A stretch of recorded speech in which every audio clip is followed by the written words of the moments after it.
Thank you. Madam Clerk, let's jump into ordinances on first read, please.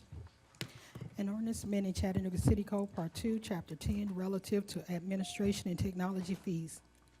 All right, any questions? Seeing none, let's move on to resolution 7A, please. A resolution authorizing the mayor to execute a third amendment to waterfront event management agreement in substantially the form attached with Friends of the Festival, Inc. for the extension of the term from July 1, 2018 through December 31, 2018 in the amount of $27,500. All right, B, please.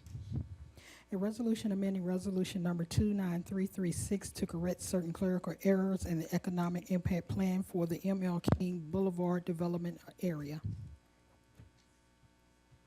All right. C, please.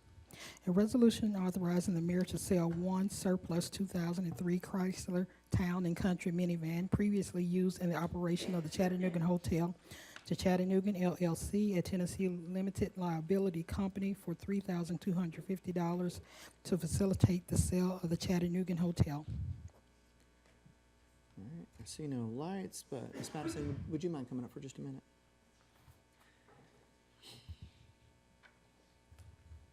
Because this item was added on short notice due to the timing and closing on the Chattanooga, and I just wanted to make sure everybody understood what it was, if you Okay. wouldn't mind just telling us real quick. Sure. First of all, thank you for allowing us to add that item. This item is specifically in relation to the sale of the Chattanooga. It's sort of a loose end, if you will, in the midst of all the complicated transactions. This being the most complicated, meaning that this vehicle is now titled to the city of Chattanooga. And although it has been used by the Chattanooga Hotel since 2003, so it is necessary in order to title this vehicle over to the buyer as part of the hotel assets, that this council acts to allow or authorize the mayor to sell this to a private concern. All right, thank you, ma'am. If I can, Sure. during the other meeting, I failed to comment on how much work and how much I appreciate the city attorney's office and the entire city during that process. The city attorney's office, Valerie and Phil, were astronomical in terms of the help that they provided, aside from all of the professional assistance that we paid for. Specifically, our internal staff was very, very, very good in terms of making this happen. So thank you. All right, thank you. All right, let's move on to E, please. A resolution authorizing the donation of 2 surplus Ford Crown Victoria automobiles with all emergency equipment and CBD decals removed in the express need of Guaynabo, Puerto Rico Police Department in recovery from the storm suffered. All right, see no lights. For our regular agenda session, that is all our items. We do have a YFD committee and a Public Works and Transportation committee. Chairman Mitchell, as far as Public Works, would you like to handle CDOT's report as part of your committee? Sure. All right, well, very well then. We are going to go ahead and adjourn to Youth and Family Development at this time, and then we'll do Public Works and Transportation after that, and we will have our CDOT report during that committee. Oh, that's right. I'm sorry. We did find out earlier today that we weren't going to be able to have it. I'm sorry. It was still on the agenda. Well, in that case, we're going straight to Public Works and Transportation anyways. Chairman Mitchell?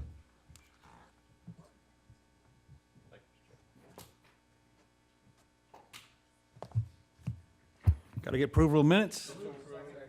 All those in favor say aye. Aye. Opposed? Thank you. Okay, we're going to start out with a department report from CDOT. Mr. Bailey, is that you? Yes, sir. Okay. What do you got for us today? I'm going to talk a little bit about CDOT's performance management program. I don't think I'll take too long, but we reviewed it yesterday, and I just wanted y'all to know how we've done this over the years. Since we've reorganized the department, we have a simple process that we use to make sure that at all levels of the organization we're reviewing our data. First, every month, on the second Monday of each month, our Smart City Director is in charge of our data program, and our Deputy Administrator are responsible for reviewing our data at our leadership meeting. And then the expectation is that supervisors and managers will talk about data at the department, at the division level that they're at. On the third Monday of the month, we review it with COO Mora as well as Tim Moreland. And we stress a couple of things. A lot of folks that work with the city think that data is sort of a way to like slap our knuckles, like you didn't achieve your minimum threshold. And to a certain degree, the expectation is that city staff will perform. But I think what's more important is that through data, we're able to reveal things that maybe we weren't expecting that can help us continually improve our organization. So as part of our protocol, we always ask these questions. Where are you having challenges? Where are you seeing successes? What lessons are you learning from the review of your data? How are you making performance based on that data and what it's telling you? And we found that putting that discipline of doing the same thing every month at a certain time really helps all the way through the organization. Let's see if I can do this right. Okay, so this is just a snapshot of what we look at. To that point, we have staff members that contribute to this data all throughout the organization, and then this is not intended for, this is just intended as a snapshot that you can see sort of what we review. But since yesterday was the second Monday of the month, we reviewed this data, and there were a couple of things that revealed themselves to make my point about sometimes the data reveals some things that you weren't necessarily expecting. First, we saw that street lane markings went from an average of 5 to 10 service requests a month to about 50 in September. We received 50 almost maybe 10 times, certainly 5 to 10 times the amount of service requests that we're used to in the month of September. And that was because, Councilman Henderson knows this, there was an unfortunate fatality on Cummings Highway, and there has been a concerted effort by citizens to notify the city. They've notified Councilman Henderson, they've notified me, I've spoken with folks on the phone, and they're also using the 311 system to ask us to do something about it, which incidentally we are working with TDOT to try to make the street safer as far as how we mark that street. Another thing that was an aberration in our data that we noticed was that another thing that we track is we have over 330 signalized intersections in the city, and we've tried to do preventative maintenance so that we don't have surprises. And we have 4 crews led by electricians, and we expect our crews to do a preventative maintenance check of every single one of our signalized intersections at least once a year. So that translates to about 30 to 35 intersections a month. In the month of August, we were at 5 or 8. We were at a very low number of preventative maintenance checks. And I started to think maybe we weren't doing a good job. We weren't doing our preventative maintenance. But when we peeled back the layers in our staff meeting, we realized it wasn't necessarily due to lack of performance, but in the case of August, our electricians had been called to an intersection, specifically 20th and Market Street, and it had to fully rewire that entire intersection. So it required a lot of labor to be focused on one intersection, which again, unexpectedly revealed that there's a value in doing preventative maintenance and helping us long-term understand how we can maintain these intersections. But I also wanted to reveal something that I'm particularly proud of, that we've done very well. Before I get to that, we track this data. This is the same spreadsheet you can see broken down. We track this data on a monthly basis, on a quarterly basis, and then we look at it year to year. And you can see the bottom line, very bottom of the slide, we went from a little over 75% success to about 88% success from fiscal year 17 to 18.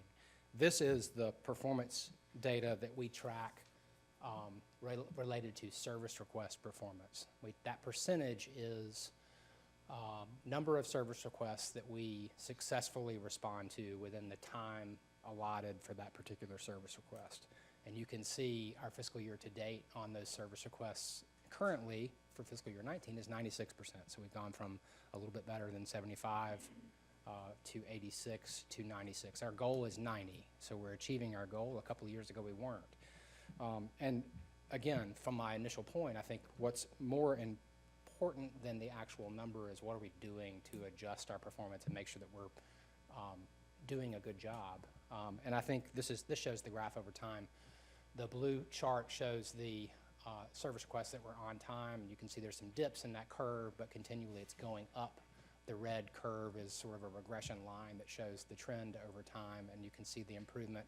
And it's not related to looking at the graph on the bottom, it's not related to any fluctuations in volume. If anything, the volume of service requests seems to be going up, and we're doing a better job of responding to those things.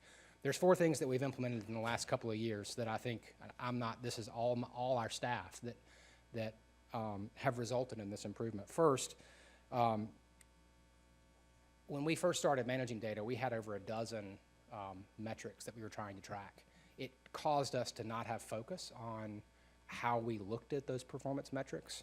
It was very challenging to pare that list down because you can measure pretty much every single thing that you do. And so it was hard to pare those down to 4 metrics, but we were challenged to make a smaller number of metrics that do a better job of reflecting all the things that we do. We did that, and that's helping us focus, again, as I said, month after month. We look at those 4 metrics to see how we're doing at a department level. We also consolidated. Previously, we had 2 separate divisions, and our performance metrics were tracked in those 2 separate divisions. Now we have all of it done at one level for the entire department. So that's the second thing. The third thing is we fixed a lot of the processes, and one of the things that a lot of the council, every one of the council is interested in is the quality of our pavement. We share the responsibility of maintenance and repair with our Public Works Department, and we worked for, Donald is in the audience, months, at least half a year, to develop a workflow so that we didn't have different types of distresses being delivered to different people in the organization. And now we know who responds to service requests for distressed pavement, when they come to us for evaluation of paving, and when they go to Public Works for repair, and that has helped our performance at service request response. And lastly, I think down to a person, you all have interacted with Caroline Johnson and one of the many roles that she's done for our department. One of the things that she's been doing since March is every single day in the morning, she goes into the Acela system and looks at service requests that are either close to or are expired. They're either close to being expired or they're expired. And she sends friendly reminders to staff persons that are assigned to those service requests. It says, hey, it's been too long on this, you need to look back at it. I know when I get those from individuals, it's very helpful for me to go back in and say, oh, I do need to respond to this. And that has also resulted in improved performance in that regard. And another thing that Caroline does is sometimes with our system, service requests will get to the wrong person, and they'll be assigned to a department generally. And so when we get a service request assigned to CDOT, there's no one individual who's in charge of assuring that there's a response to that. Caroline also looks for those sort of orphaned service requests and assigns them to an individual. And all that being said, I think one of the things that I stress to every person in our department is the more that we can engage with the public on a day-to-day basis in whatever it is that's important to each of the over 175,000 citizens in this city, the more trust we build and how we do our work. So we think that it's really important to respond well and quickly to things that citizens ask us to do. With that being said, that's our report. Any questions? You must have been crystal clear. All right. All right, we're good. Thanks, Mr. Bailey. You're welcome. Okay, going on to the rest of our agenda, I noticed that we have what's on this week and what's on next week, but we do have another Public Works and Transportation Committee meeting next week, so we're not going to go over the October 16th part of the agenda until next week. So didn't we read these last week? The ones that are on for today?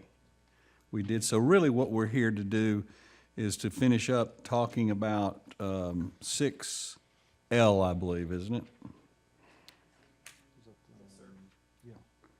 You want to go ahead and read it again? An ordinance amending Chattanooga City Code Part 2, Chapter 18, Garbage and Refuse. And so this is an amendment to our ordinance regarding garbage and refuse pickup. Yes. And can you explain what's in that ordinance, please? Or the Okay, changes, maybe? Today, we are ready to give a presentation on the updates, changes, and additions that we would like to do to Chapter 18. Okay. So we kind of broken into some segments, so hopefully we can address questions during the segment so we don't necessarily pile them all up. I do have staff here with me today, Roshonda Woods, and who's our sanitation manager, as well as Ricky Colston, who is our citywide services director.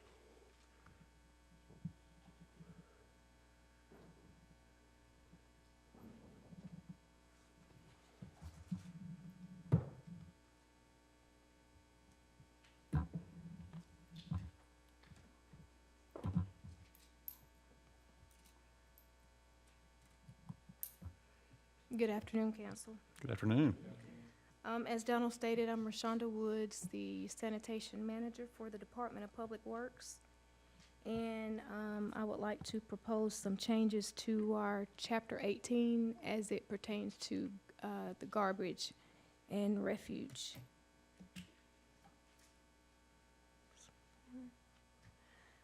Specifically, I want to start with the residential yard trash, which is Section 18-86B.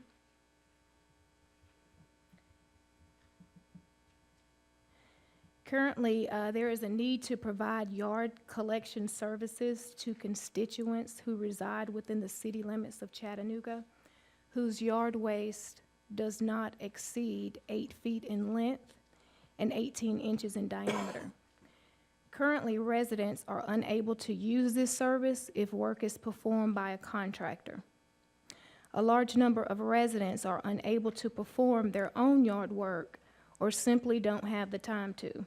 As a result, we would like to extend yard waste collection services to those who have contracted someone to maintain the upkeep of their yards, as long as it meets measurement requirements. Extending this service does not include land clearing, contractor abuse, with more than 12 requests per year.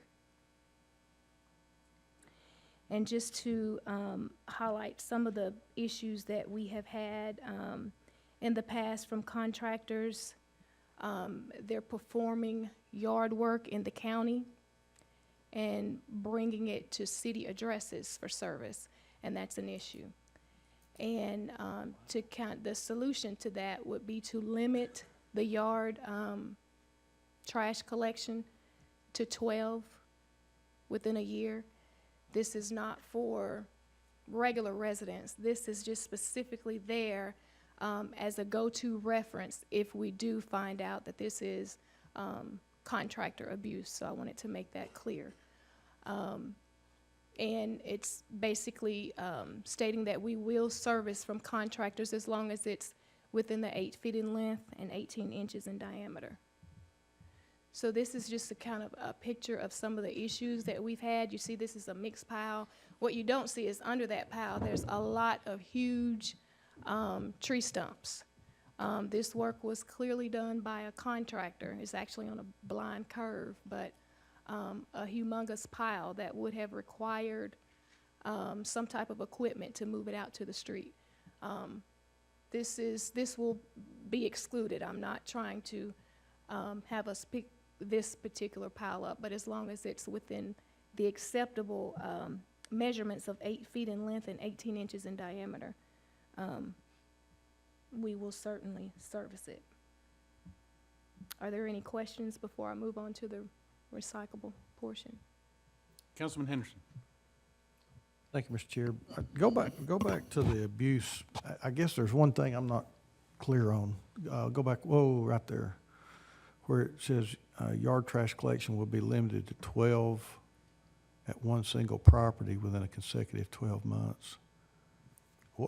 What in there distinguishes that as abuse as opposed to Now this a is, constituent this, having more than 12? Go ahead, I'm sorry. now this does not pertain to a regular resident who does yard work. This will only be there as a go-to reference in the case that we have contractor abuse. I ran a report that showed addresses that had more than 12 a year. There were some that stood out that had like 36, 28. Those addresses that we're going to over and over and over and over and over again, that kind of tells us it's an abuse of service. Some of those addresses the measurements of the actual limbs exceeded the 8 feet in length and 8 inches in diameter. I guess what I'm concerned about is, I don't see how it's distinguished. I mean, it looks like to me that could be used on anybody's property, the way it's written right here. Well, this is, we're Tell me not, what, just tell me what distinguishes a contractor's use as opposed to a constituent use in the 12-month period, or, yeah. well, the frequency of it. Our drivers are aware, and we're also able to pull a report if we have gone to an address multiple times to service, and that pile is not within the correct measurements. So that is there to say, hey, we've been to this address 36 times. So, like the previous problem that I stated, we do have contractors that are performing work in the county, especially on those city-county lines. They're bringing brush that was cut in the county and bringing it into the city for the city to pick up, because they don't have those services in the county. So we have to have something there to prevent them from doing so. So is the resident being hijacked, or is I mean, do we have any idea if the resident is actually the one calling in, or with the 311 app, anybody can request a pickup? So do we know if the resident is being hijacked or not? Well, we don't know. We can only go by that initial call, what they say when they call in. So no. Okay. You okay for now? Gotcha. Councilman Gilbert? Define yard. And the reason I'm saying that because some people that I know has 2 acres of land, and sometimes you have that brush, I forgot what they call it, kind of brush on a fence post, and they have to clear it off. Should they notify city first before they start clearing that off, that it's going to be more than 36 or 40 something piles of debris, or how will we work that? Well, it does not include land clearing. We will service it if it's a large pile. We will service it as long as it's not bigger than the 18 inches in diameter. So if that particular person did yard work and it is a long pile, we may not be able to get it on that first pickup. We may have to roll it over a couple of times depending on how big the pile is. But we're pretty good about going ahead and picking it up. And you said we are going to allow contractors to cut brush on people's property, correct? Correct. As long as In the it city? meets- Yes. And what would separate that in the city from cutting a tree down and cut it up in so many inches? Is there is there a difference, or it's still the same? Well, the reason for this, we've had a lot of constituent concerns, because when they do call 311, they are asked if this was cut by a contractor. And depending on what their response is, if they say yes, then we're denying them service. So what I'm wanting to do is extend this service to those who may not be able to perform their own yard work.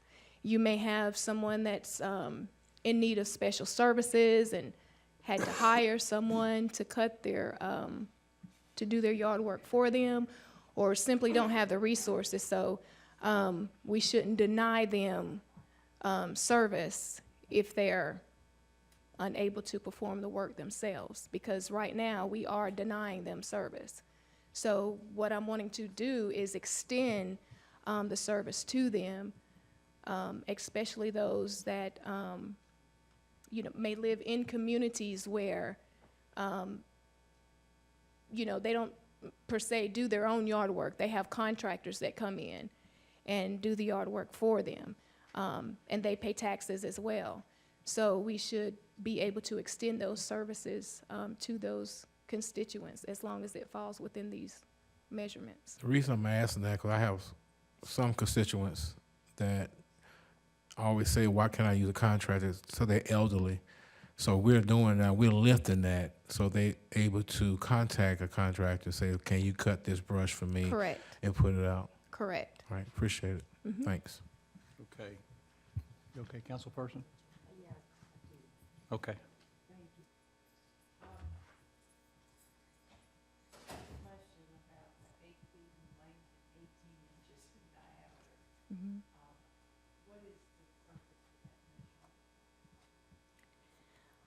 Well, we don't want to, on our trucks that we have, we want to put a limit. There has always been a limit as far as the size is concerned. But like I said, we're going to pick it up. We're not out there with a measuring tape saying. The truck size. All right, so that's the truck size. And that was gonna be my next question. Are you out there really? No, ma'am. No, Okay, no. all right, so that's to give us a guideline. Thank you, I like this very much. Good, thank you. Okay, I don't see any more questions, so go ahead. Okay, so I'll proceed to the next section, which is on recyclables, which is section 1852. Now, this particular section is just a revision of the previous section. What I'm adding here, the previous ordinance states that we will pick up recyclables from privately owned recycle containers. And I'm simply adding in here that we will, that the recyclables must be placed inside city recycle containers, city-issued recycle containers. And we're also adding aluminum cans and food packaging, which was not previously added to this particular ordinance. And the end goal is to place a city-issued recycle container at each address to help divert garbage away from the landfill. We're currently working on an education and recycle grant, which will provide containers to each household. And as stated, we've just simply added the food packaging and aluminum cans to this particular one. Councilman Gilbert? I'm sorry, sir, I asked another question. If you do not live at that residence, and you say you had a second house, two houses, whatever, you cannot call and get brush picked up, or can you? You Yeah. can. So if I had another house or two houses, so I rent a house that I rent to, if I wanted to clear it up, you can call a contractor and they will pick it up? Yes, for yard waste collection. Now, not to confuse that with bulky trash, which Right. is something different, but for yard trash, which is the Brush. trimming of bushes, cutting of grass, things of that nature, yes. Okay, thank you. Okay, go ahead. Okay, and this is kind of some examples of some things that we are seeing as far as the recycling. Because right now, it doesn't state that it has to be in a city-issued container. So we're trying to clean this up and have all the recyclables placed inside city-issued containers.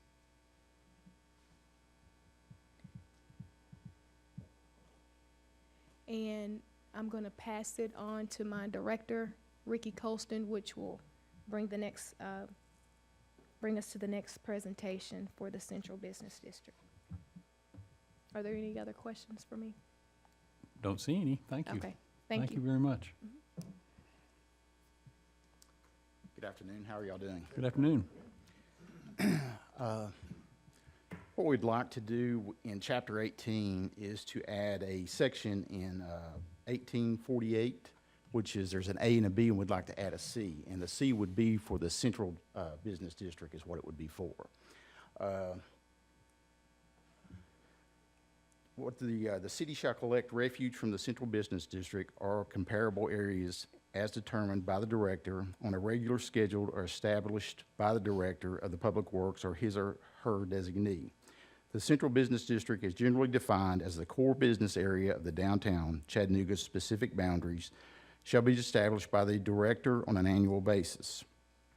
All garbage set out for collection in the central business district must be placed in plastic bags, placed inside city-issued containers. CBD customers must provide space to place these containers or take garbage and recycle to containers in a location designated by the director or his or her designee. These are the central business district. These, we've kind of mimicked a couple other cities, Knoxville being one, and Nashville also doing the same thing, asking people to put these, put their trash or their garbage in a container and also their recycle. The problems that we've run into by not having containers in the central business district is complaints of rodents, also complaints of liquid going into the storm drain, and also liquid being on the sidewalk and people kind of traipsing through it, and also businesses being denied garbage containers downtown. So to resolve this problem, what we would like to do is provide businesses with city-issued garbage cans and recycled containers. This next picture is a little bit of the shocker here. So this is the reason why we'd like this to happen, is so that we don't have problems like this as far as trash being on our city streets and also having to deal with rodents. This is one of our containers, as you see to the right, and a rodent leaving there. And these pictures were taken by a coworker. I don't know exactly where, but he went out one weekend and got these pictures for me. And to recap on this, what we'd like to do for the residential yard waste is to limit to 12 times a year for a single property. In the recycle, we'd also like to only issue our city containers and be able to use city containers for our recycles with lids. And then in CBD, the refuge collection, we'd like to provide all businesses with a city-issued garbage can and a recycled container. Any questions? Anybody with some questions? Yeah, here he comes. Take another shot at it, Councilman I'm gonna Henderson. try it again. This screen right here even says, I mean, it's pretty plain to me, residential yard trash limited to 12 at one single property within 12 consecutive months, period. Yes, That's sir. for everybody. Yes, sir. That would be for everybody, but that, like Rashonda said, that is for your yard waste. So then your bulk trash would also be 12 times. What if you just, so what's the difference between yard trash and bulk waste? Yard is clippings, brush, different things like that, where bulk trash could be a couch or something that you're throwing away. Okay, so if you're doing yard work, I can only put it out, let's just say once a month. Yes, sir. But what we're really looking at That's doing. not what I understood. Well, what we're looking before. at doing here is to eliminate abuse, is really what we're looking at doing. So if you put it out more than 12 times, we're not counting every time that we pick up at your resident. But if we see abuse to where you're putting it out 36, 46 times, that's really what we're trying to cut down on. Is there a way that we can be a little more clear as to what, I mean, I can see somebody getting to 12 in 6 months, and then I'm just concerned that we're not clear that we're targeting the abuse, and this is gonna become the law. I don't have a problem with any of the rest of it. Councilman, we're just really using this as a guide and as a fallback. And if we do find abuse, This looks like then we it's have about to something, become we have law to something me. in writing that we can stand up against. So we're really just trying to set a limit that if we had to address someone, then we have something in writing to do so. Again, we ran reports. We've had some that's up there in the 20s and the 30s, but we really just trying to set a guide. Whereas if we had to address someone, we can say, hey, you know, we've been here X amount of times. The ordinance states this. Please. Councilman, that you'd prefer it to be higher because you're concerned that people who maintain their yard more often would meet that more quickly, and therefore they might hit that cap sooner? So would Well, you prefer it to be I'm a not- higher I'm- number, or? I just want not- to make sure I understand your concern.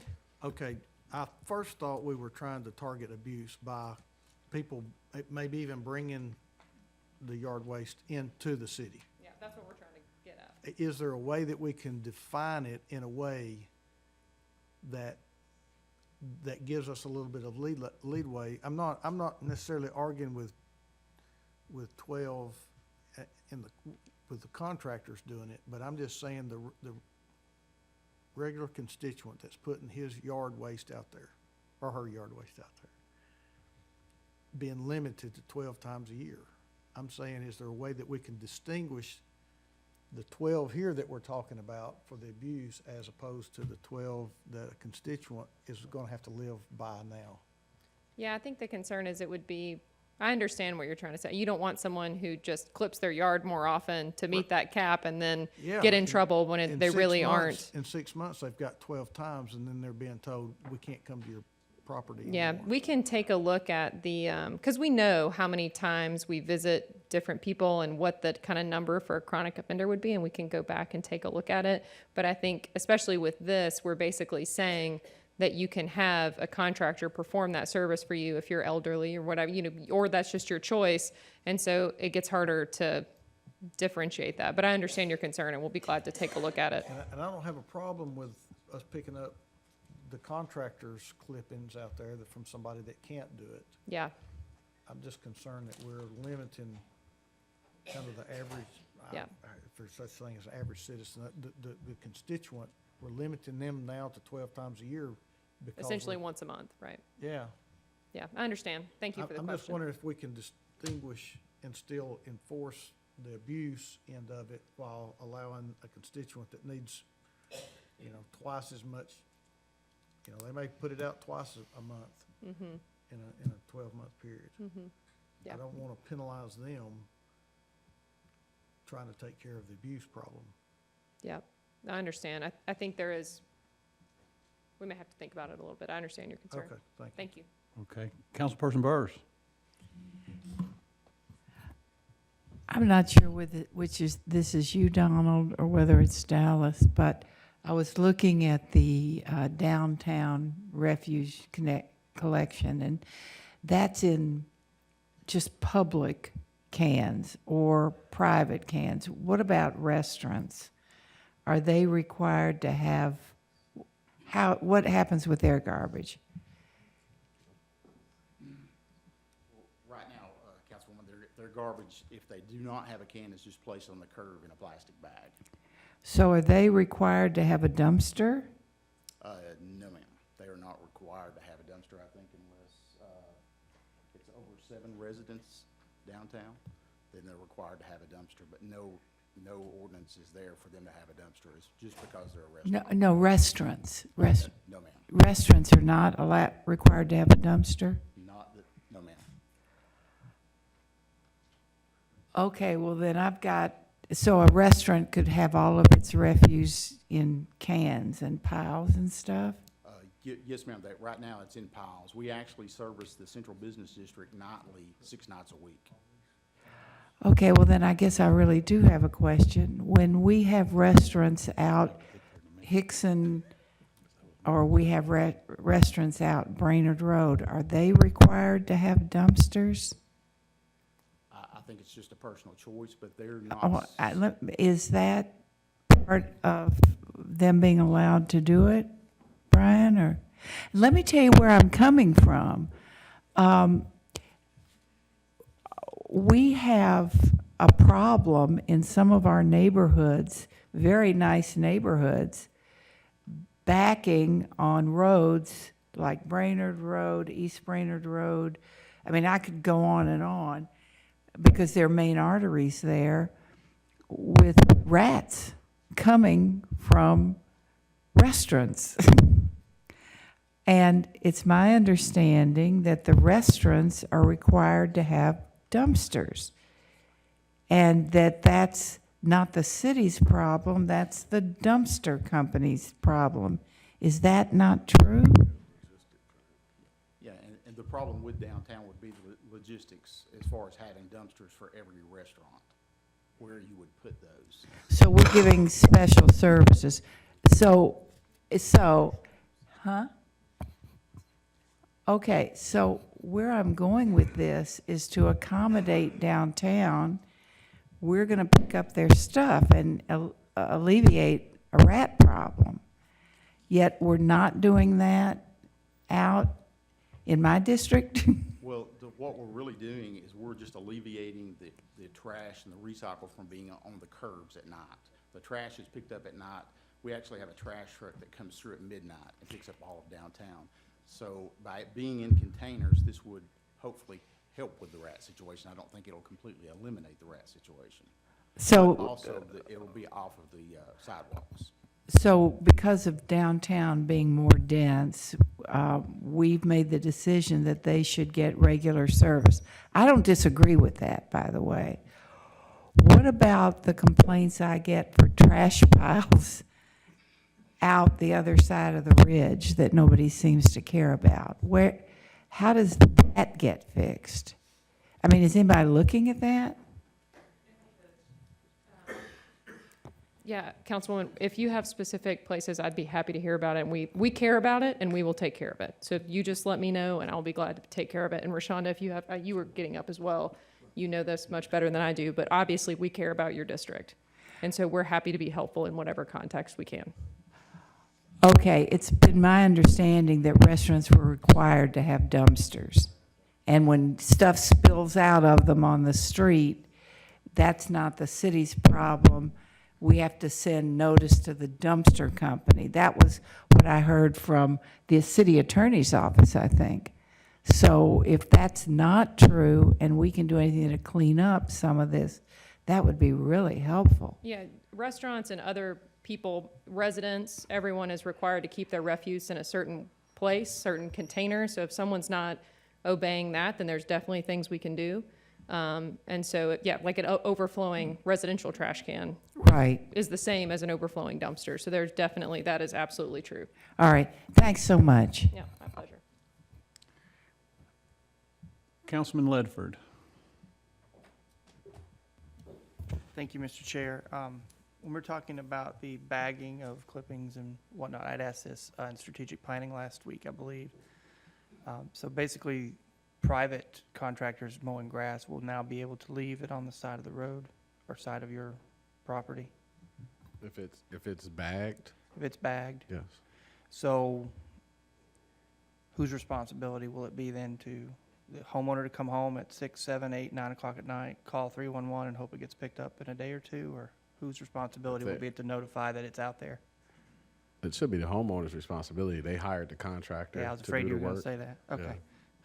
I mean, there's a reason some people have their yards cut, because they live very busy lives, 10, 12 hours a day, and now they got to come home and their neighbors have got to deal with that instead of the contractors taking it away as they currently do. It depends on whatever their contract states. We're just allowing the service because they are taxpayers to have that service. Now, as it relates to who calls in,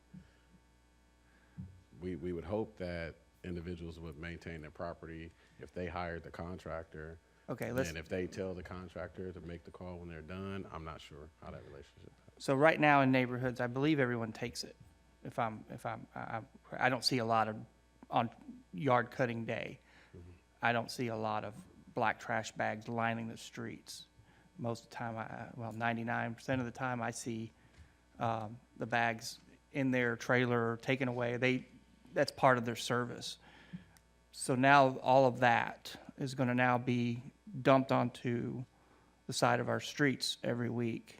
And now it's up to the individual homeowner to make sure that it gets picked up. And are we prepared to do that in a timely manner? Well, I'm not prepared to say that that's actually gonna happen. Well, I would I think know that within yards, that contract, okay, if let me the- back up. I know that yards will be cut every week. Yes. And if the contractors know that it's now new policy, they can just leave the bags, they will be left. That's a fact. I mean, we don't, that's a clear fact. We know that will happen instead of taking them away. I guess what I'm trying to paint the picture of is when we get home at night, on yard cutting day for whatever resident, whatever day it is for them, there's now going to be black bags full of clippings all over neighborhoods.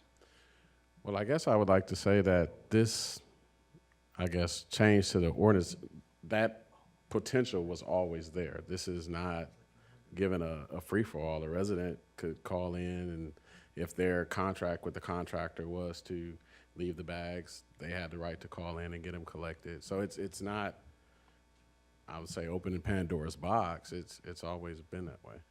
So I guess if this goes forward and is passed with these changes, the homeowner will need to arguably get with their lawn service company and say, I want you to take it away, or we're not doing business together, so to speak. If That that's what you- responsibility will now be the burden of the homeowner. If they don't want to come home and see the bags and be responsible for taking care of all that. Can you restate that, please? If I'm getting my grass cut and I hire someone, and they take the clippings, they take them away now. That's currently what I'm seeing in my district, is that most people get them taken away by the person cutting the grass. So if I want that to continue, I'm going to have to ask them to do that as part of our arrangement. Otherwise, when they learn of this passing, the changes, they'll then just be able to say, not on my trailer, it's on your property now, and you take care of it, see you later. I would say that's based on the relationship of the contract. That's what I was Yeah. alluding to. The burden on the homeowner will be to make sure their contractor takes it away if this is passed. Yes, sir. As is. All right, thank you. Thank you, Chairman. Thank you. Councilperson Gilbert. Is it, I know in the past, we used to have on the airport site that we dump debris, a trailer for cardboard. Is there a way possible that we could put that back instead of us driving all the way to Brainerd Road to dump just cardboard and have to drive all the way back to dump the other? Is it possible that we can put a trailer back over there, a bucket, to put cardboard in? According to our director, yes, we can make that possible. I appreciate that. It helps out, especially around Christmas time. It helps out a lot. Thank you. Thank you. Councilman Byrd. What's up? So this is perfect. I love the idea. I love everything that's going on. And a lot of things that we talk about pretty much is trial and error, trying to figure out how to make this best for everyone. That's kind of what I see a lot of times. Like, hopefully it'll work out and be a perfect situation. If, back to what Councilman Henderson was saying, if say someone did call over 12 times in that year, you will probably go visit and look at and talk to the person and try to see like, hey, what's the issue or what's going on? Like, what would be the conversation? Because when he was saying like this person will be in trouble or like, hey, we can't pick up for you anymore, a conversation would happen, right? That is correct. Again, the 12 times a year is not a hard line number. Exactly. We're just trying to get a control or have something to fall back on if we do identify abuse. So when you see that, that just sends off a red flag. Hey, a lot is going on over here. Let's start looking at this area because they have went over the 12 times. It just set off a red flag to say, let's check this situation out. Yeah, when we run our statistics and When we you look run at data, yes, those are the things that we look at. Okay. And I think it's still perfect that a contractor, when you hear the word contractor, you think of someone with a big bulldozer or someone with all this lawn equipment coming, pulling up. Sometimes in some communities, I know especially in Avondale community, some of the contractors can be Bobby down the street, you know, hey, Bobby, you work and take care of Miss Johnson's yard, and he puts stuff out on the street, and she can call or he can call, just call 311 and have them come pick it up. So when you say contract, a lot of times too, you know, a lot of people's mind go toward this huge contractor or this licensed person that's coming. And sometimes it's just someone else that's helping an elderly or a poor person that can't afford, or a sickly person who can't afford to get out there and get it done themselves. So I think I got that from that too, right? That is correct. Okay. And then when you talked about the garbage, the cans are gonna be on the street, in the business district, is that gonna be, so like the green garbage cans are gonna be in the district and you're gonna have a truck come by and pick them up?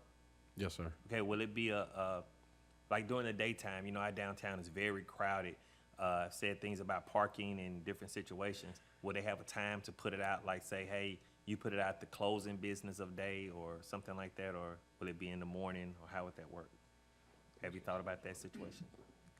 It's actually done at night, sir. It will be done at night? Yes, sir. Our shift begins at midnight, and we run it 6 days a week. Perfect, thank you so much. Yes, sir. You got it? You okay, Councilman Oglesby? Yeah, he actually asked the same question I was gonna ask. Okay, I don't see any more lights, but let me ask it also.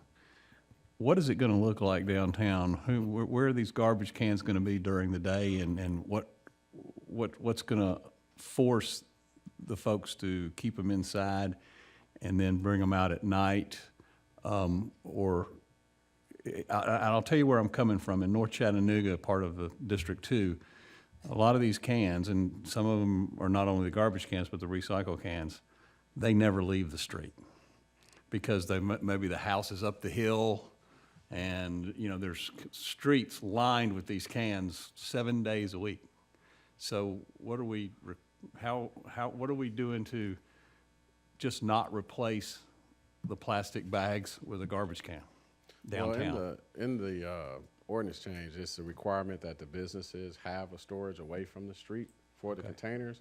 As far as containers being left out, we work with Economic Development Department that has the inspectors that go out and cite individuals who are not returning their carts.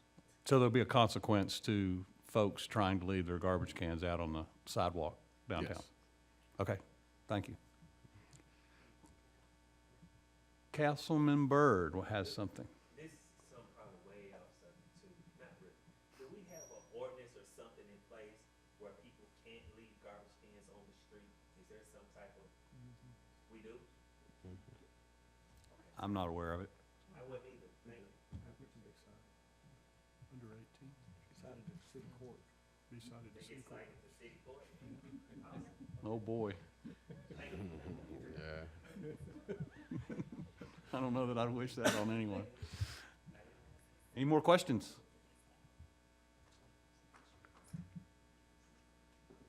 So you want to take another shot at the 12 times, or are you? No, You're- chief is already, she's working on it. Okay. All right, great. So I don't see any more questions. Does that pretty much do this conversation? And is there anything else we have for Public Works and Transportation? Do we have another committee meeting? Okay. Planning and zoning, one item, that's right, okay. Thanks, Donald, great work. Hey, thank you.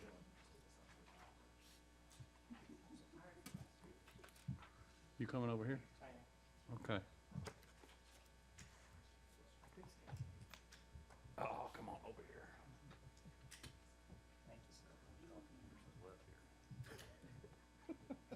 He hears better in that ear.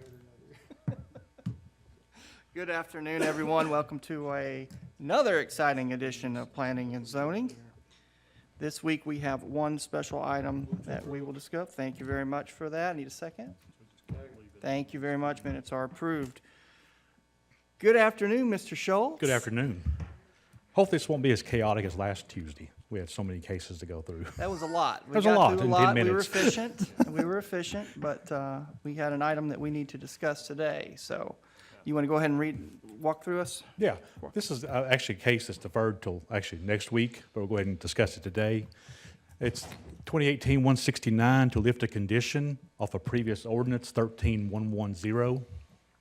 Has various addresses off of McCutcheon Road, Lifestyle Way, and Gun Barrel. It's the waterside development.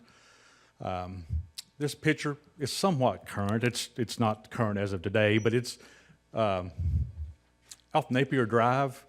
That's currently REI and Burlington Coat Factory. This picture shows it under construction, but Waterside has more development that's actually shown on the site plan, picture.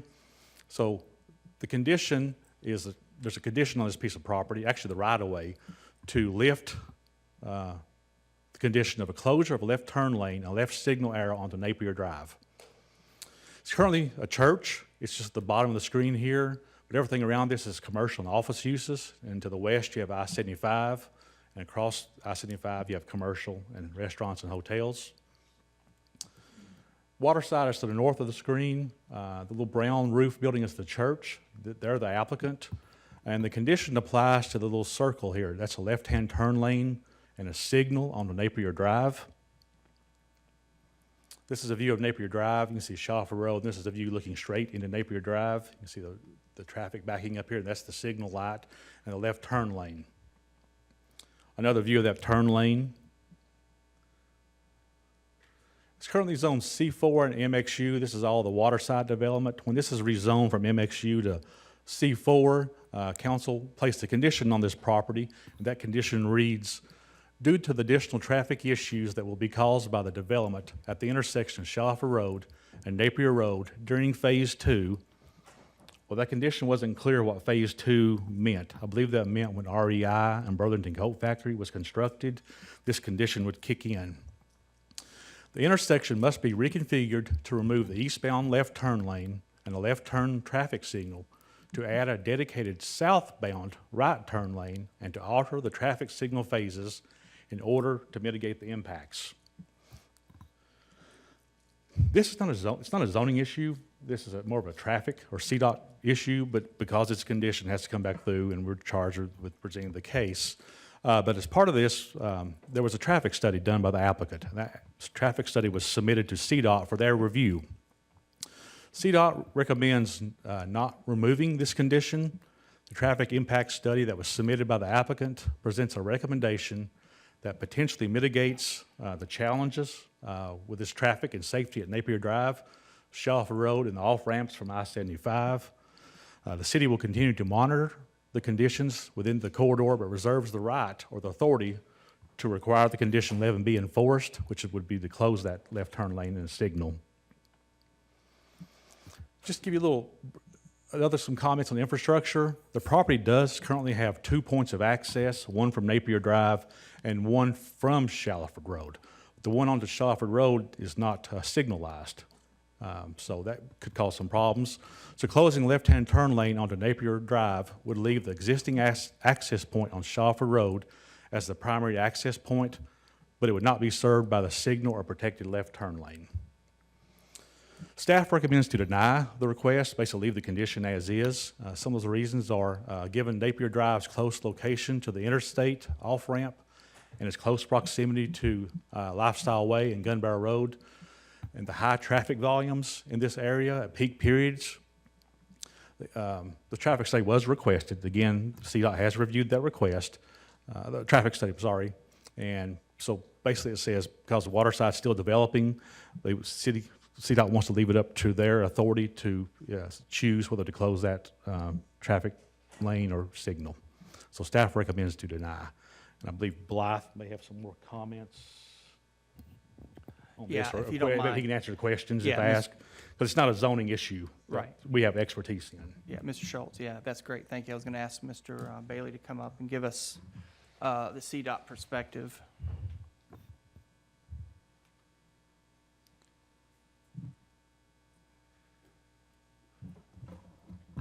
Good afternoon, Mr. Bailey. Good afternoon, Mr. Chairman.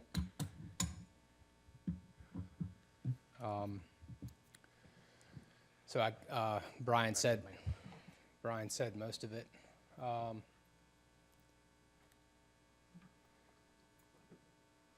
Our recommendation, so the condition was put in as, I think this was condition 11, so there were multiple conditions associated with this. 11B, I believe. or Yeah, C. there are multiple conditions B and associated with C. this. And one of the reasons that, as you all know, that we put conditions on is to hold developers responsible financially for the impacts that they make to the transportation system. So on one hand, the traffic impact study that was submitted to us was good and offered a way to mitigate this issue.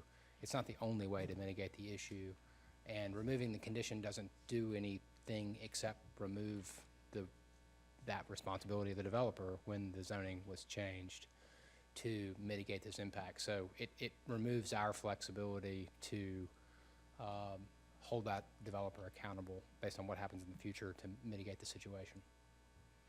There was just seemed to be no benefit from the removal of that condition. So if this condition is lifted, we can no longer hold the developer responsible for obligations that were made in a previous ordinance for the development that the council voted on. I think that's fair. Yes, sir. Would that be a fair assessment? Yes, sir. Okay. I'm going to open up to some questions, if I may, unless you have any further comments. No, thank you. Okay, very good. Councilwoman Burrs, are you ready? I'm looking at this picture, and I'm going all the way back to the rezoning. The rezoning was rezoning of private property, the original rezoning. That's correct? That is correct. All right, so I have a process question that I need answered first. I've been out there and I've looked at the property to figure out how we got in this mess. Put it back, please, where it was. Picture, that one. Yes. How do we hold, I'm looking at Shallowford Road, which is a federal road or a city road or a state I road? believe it's is it state? I think right there it's a state road. Right there it's a Yes. state road? If I keep going, is it still a state road? When is it not a state road? Blythe's going to check. Okay, so a couple of questions. In the original zoning, we can rezone private property, and we can have private developers do whatever they need to do to ameliorate problems like deceleration lanes, this kind of stuff. In other words, add to the road. I'm trying to figure out how we would talk about closing a turn lane, that the only way a private developer's rezoning could happen is if the city closed a turn lane. The zoning has already occurred. This is already zoned, and as part of that, there was all these conditions.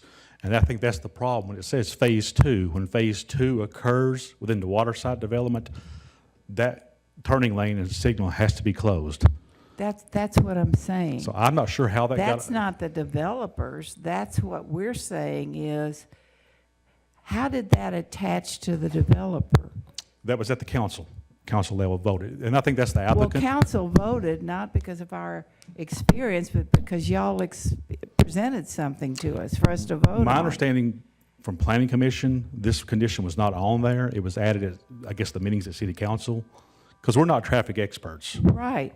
And I think that's I think the applicant will be here next week, which is the church. They were aware when this went to planning commission, it was for rezoning. This condition showed up at city council, so they didn't show up at city council to voice opposition to this condition. So based on what I know, this condition came at city council level.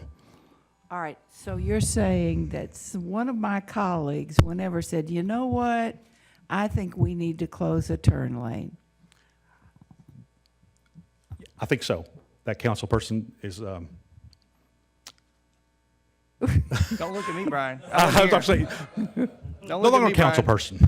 Well, I guess. well, So I that's can my understanding of understand that. If we could have a bit of that history, I can't imagine, most stuff with CDOT originates with CDOT. That's correct. That's why this is not a zoning and issue is for us. brought to us for us to do something with, and I'm trying to get my arms around a city council person attaching that. Yeah. Yeah, again, this is not, that's why I just presented the case. It's not a zoning issue for us, for RPA, because we deal with zoning, not transportation. We're not transportation experts. So could I, as a city council person, if you don't mind, No, ma'am. could I, as a city council person, when something comes up on a, we're not sure whether it's a state or a city road, Right. could I just say, you know what, I'm not going to vote on this unless you close the turn lane? That was the condition that was added. I guess the legal advice at that point, it was legal to do. I guess I'll defer to the city attorney. You can put any condition you want to on a piece of property, as long as it's legally enforceable. It's not on a piece of property. No, It's on a, It's on a right of way. I agree. This is it's on a odd. state or a city road. It is odd. It's an odd condition. Well, I don't know that it's legal. I'll defer to the city attorney. I don't believe I was here in 2016 to give that advice on there, but the aspect of this case on here, it was a conditional zoning, and in the case number is referenced at the top on here in 2016, case number 2016-060. So that was the reference where these 11 conditions were added to this request. And the condition 11B was saying, due to the additional traffic issues that'll be caused by the development at the intersection of Shallowford and Napier Road during Phase 2, the intersection would have to be reconfigured to remove the eastbound left turn lane and left turn signal, and to add a dedicated southbound turn lane and to alter traffic signal phases in order to accommodate the impacts. As you were discussing originally, if it's designed to ameliorate the harm that might be associated with the development that development is causing for that area, I believe that is allowed under our conditional zoning provisions, but that would be the issue.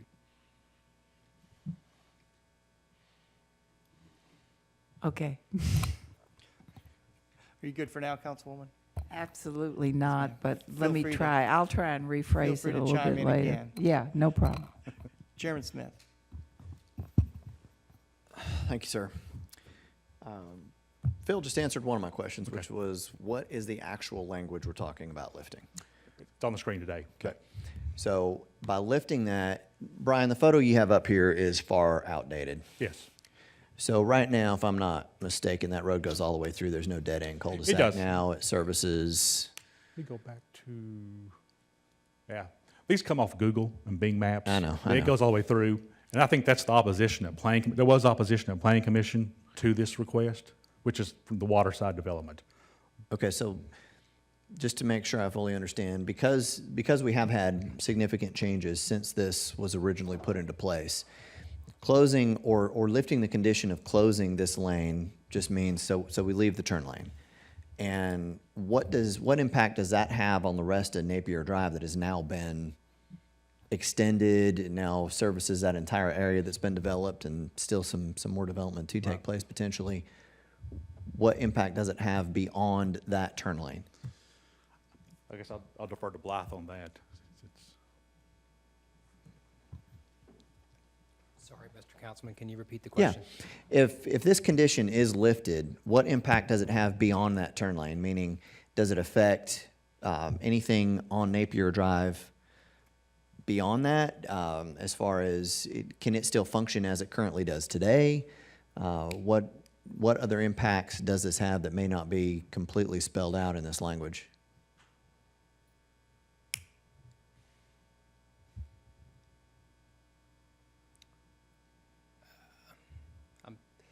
It's hard for me to, that's a tough question. If the condition is lifted, the city still has the authority to modify the intersection. And the stress that we've been working with TDOT closely ever since this came up, because just for what it's worth, if this is not apparent to any of the members of the council, the issue here from a traffic standpoint is drivers exiting from I-75 northbound to Shallowford Road, wanting to cross the lanes of traffic and immediately enter what we now commonly call REI, right, the entire development. They want to directly access REI and the other stores that are in there through Napier Drive. And there's not enough space in that left turn lane for that queuing, and the fear is mostly a TDOT fear. It's a safety issue that traffic will queue down that off-ramp into the highway. So to answer Councilwoman Burris' question, this is a city street, not a state route, although we still work together with them. And as you know, there's no difference in terms of the boundaries, in terms of that effect. If it were a state route, there'd be no traffic difference. There's still a safety impact on I-75. So we work with TDOT. They impressed upon us the need to control this intersection to avoid that safety issue. So the condition is there only to, in my opinion, assure that the developer of the waterside property is responsible for mitigating those impacts.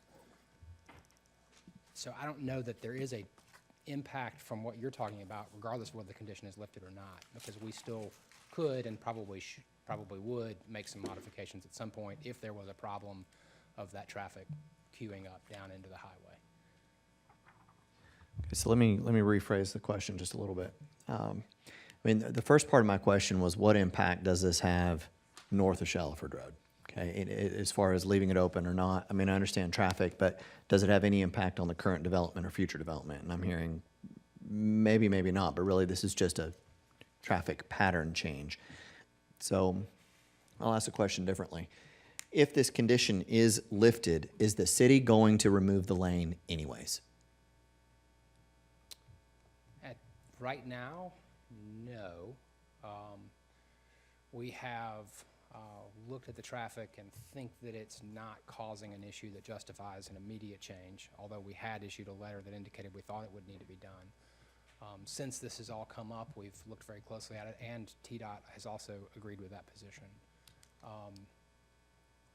Development continues, traffic continues to increase, then there could be an issue, and so there could be a time in the future when that would happen, but as of right now, no.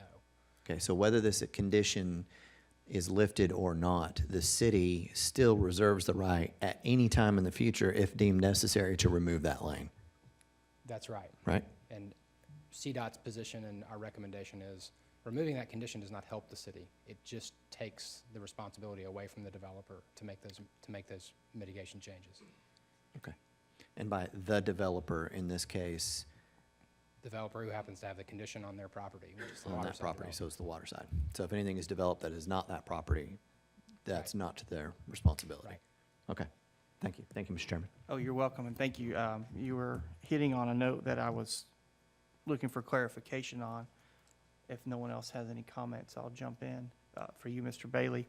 That is, number one, if this is lifted, the city still reserves the right to make changes as needed for safety of our citizens, That's the correct? case throughout the city. Okay, but if this is lifted, it's now on the city's dime to pay for the changes other than the developer, which it was put on there originally. Correct. Okay, so so what you're saying is this is not a good thing for the city. Right. Because it shifts burden of responsibility financially. Right. Thank you. Yes, ma'am. Number two, this is a legal question for city attorney, and that is, when we put an ordinance into place and a development is built, Right. leases are signed connecting to that development that are based on these conditions. That changes things from what I understand about real estate law.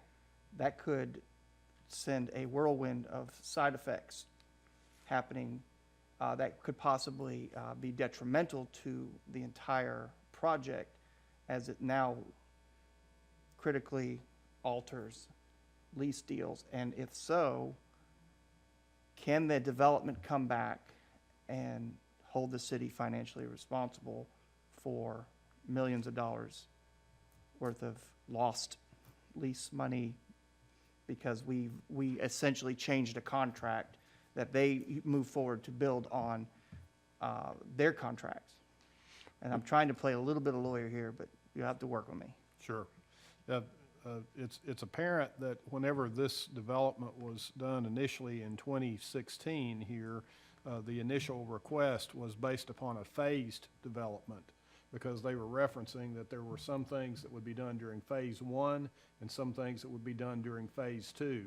And if you delete this section here, all those requirements for phase two would be removed. I don't know what the leases say regarding which phase of the project those stores might be in as part of the waterside development. And that's a significant issue for y'all to know about, because that phase two portion as to leases would be whenever these requirements would kick in.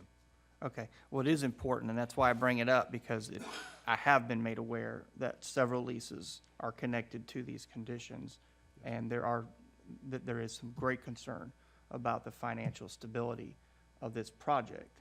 Yes, sir. And that has been brought to my attention, and I think it's worth noting. So in closing out my statements, and I'll be right with you, Councilwoman, whether this section, what is written in red here, is lifted or not, CDOT still reserves the right to close the lane, keep the lane open. Do we have plans to close the lane? I thought I heard no. No. We're just monitoring it. We initially thought that phase two, given the impending opening of the store, would cause traffic issues, but not yet. We've had a chance to look at it, and we don't think those issues are. Okay, so it's And not, I will say, again, this is a TDOT safety issue, and Sure. we are I think, working as a partner of TDOT. We want to make sure that our local streets don't cause issues on the highway. So as long as TDOT is happy, I think we're happy, and as long as the traffic data suggests that there's not an issue, then full functionality can continue. so the lane stays open as it appears to now. Right. If this is lifted, I just want to make sure we're all clear on that. If this is lifted, you still can close the lane, but the financial burden will then shift to the city and not the developer. Right. Okay, that was what I wanted to make kind of clear and get through the mud on. Councilwoman Burrs, please. Made, sir. So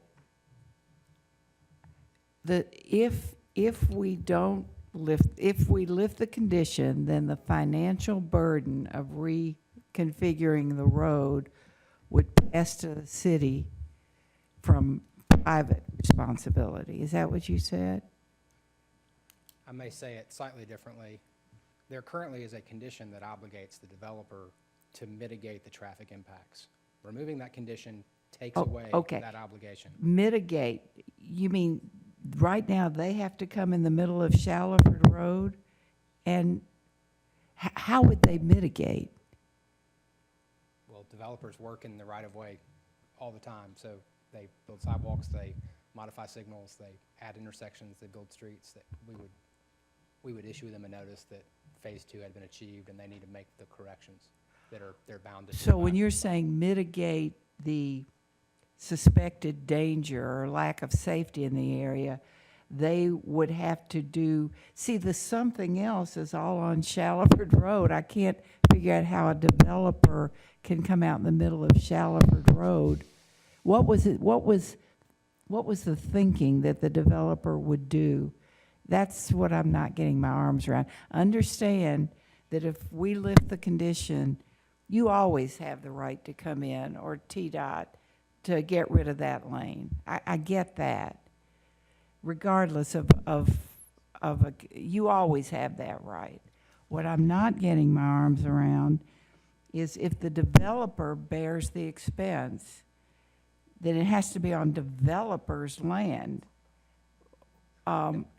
You're not suggesting they come out into Shallowford Road, or are It's you? quite- I don't it's think quite they common can. It's quite common for developments to be required to build sidewalks, to build deceleration lanes.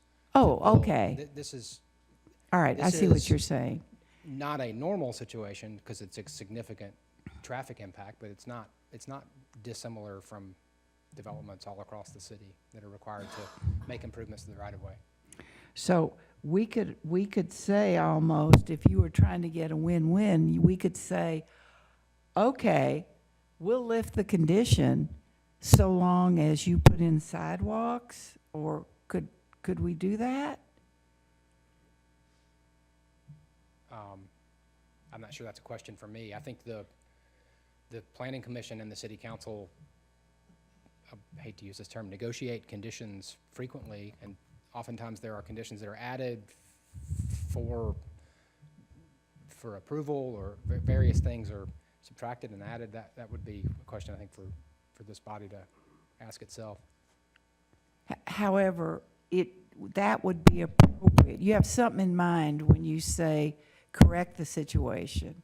Well, I Yes, know and it's it's that they specific. can't come out in the middle of Shallowford Road and redo lanes. So you're saying go into their property, put in sidewalks? No, put- I was using a sidewalk as an example of how we require developers to work within the right-of-way. Forget that I said sidewalk. The specific requirement in this condition is as shown on that slide. Okay. Let me try again. Lifting this condition, you still can close the lane, but this condition merely puts the financial burden on the cost for Correct. changing the light or removing the lane. Takes it from the Takes it developer from the who's city currently and puts it obligated. onto Right. the developer. So basically, if we lift this, we're taking that burden no matter what. We're taking the burden from, I think where this, and I wasn't here, so where this was negotiated was if there is a need in the future to make changes to this intersection, developer pays for it. But the city still reserves the right to make the change if necessary. And from what I'm hearing, there is not a necessity at this time, nor is it even on the table to We close. don't think so, correct. Okay, does that help? Okay, very good. I hope I covered that. Any more questions on this item? If not, I believe, yes. Chairman Smith? Hey Blythe, is this lane the only one that is conditioned in those 11? I'm trying to remember, were there deceleration lanes, or was there additional? No, there were addition, There were additional, I had it pulled up a second ago, if you give me a second. sorry. Unless Brian has it committed to memory. No, I don't. There's a bunch of conditions. I don't remember. I think this is the one that's specifically closing one. There was a requirement to add a southbound, eastbound lane. Okay. That's probably good enough for my question, Okay. because I don't think that we can remove a condition saying that they have to pay to have this removed and not be expected to remove all the conditions that we placed upon them. I think that's cherry picking what we're talking about doing. So I think we need to consider, if you're going to remove conditions, then you pretty much have to remove the cost of the whole thing. Otherwise, there was no reason for the condition in the first place, in my opinion. So, okay, that answered my question good enough. Thank you, sir. And I Thank you, bet the Chairman. developer would really like that, so, but as a side note. Any more questions on this item? Seeing none, or anything else that needs to come before this council on agenda? I will adjourn us till 6.